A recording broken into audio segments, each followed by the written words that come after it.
Muchas gracias, Presidenta. Muy buenas tardes a todos y a todas. Quiero platicarles rápidamente una historia. Marta es madre soltera de María, de 8 años. Un día conoció a Manuel, de quien se enamoró. Después de 3 meses se fueron a vivir juntos. Él era un taxista que constantemente cambiaba de empleo. Ella trabajaba como empleada en un comercio. Desafortunadamente, durante la pandemia, mientras estaban las escuelas cerradas, no tuvo más que dejarle encargada a su hija con su pareja mientras ella trabajaba. Ella empezó a notar cambios de comportamiento en su hija y su pareja solo le decía que eran berrinches de la niña. Desafortunadamente, 2 meses después, un día llegó a su casa y encontró a su hija muerta y violada. Su pareja está desaparecida. Manuel tenía antecedentes de agresiones y violencia sexual con niñas y ella nunca se enteró. Esta historia, desafortunadamente, cada vez más es más común en nuestro país. Las cifras así lo muestran. La UNICEF estima que en México el 62% de las niñas y de los niños han sufrido maltrato en algún momento de su vida y 5% han sido víctimas de violencia sexual.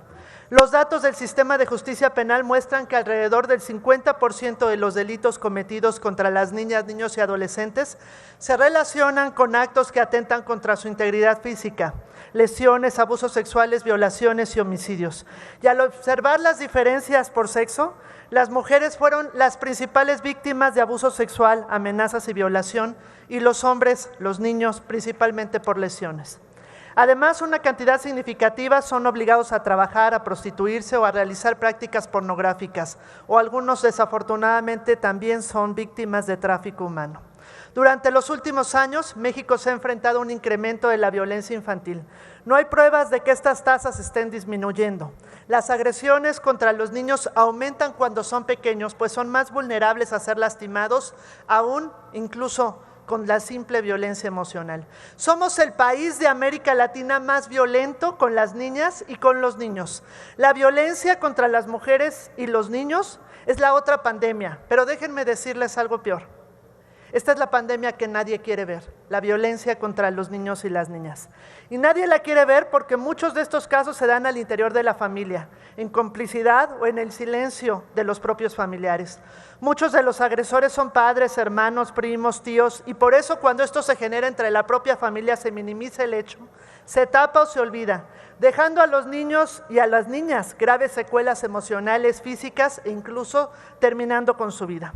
Si la impunidad por la violencia contra las mujeres es grave, la impunidad por la violencia para los niños y niñas es doblemente grave. En México, los casos de violencia contra niños, niñas y adolescentes son difícilmente denunciados, ya sea por temor al agresor, por la exposición pública, la estigmatización, por la desconfianza a las autoridades o por desconocimiento de los derechos. Pero lo peor es que ni siquiera tampoco tenemos un registro único nacional de cuántos niños han sido agredidos en México, ya que los datos son escasos, incompletos y se encuentran fragmentados. Pero hay algo más triste. No tenemos ni siquiera un registro de agresores que nos permita seguirlos, señalarlos de manera puntual, por lo que es altamente probable que reincidan en total impunidad.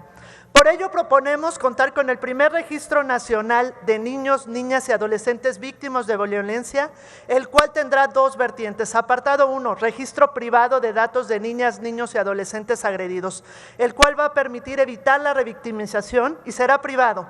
Tendrán acceso a él las dependencias que por su naturaleza atiendan a las víctimas. Y el apartado 2, un registro público de agresores y agresoras a los niños, niñas y adolescentes que hayan sido sentenciados por violencia física, tráfico de menores, pornografía infantil, abuso sexual, violación, abandono o por deudor alimenticio. Los agresores de niños y niñas son altamente peligrosos para la sociedad. Por ello es urgente contar con un registro de agresores de niñas, niños y adolescentes que permita a todas las instituciones contar con algún mecanismo que nos permita saber dónde están y quiénes son.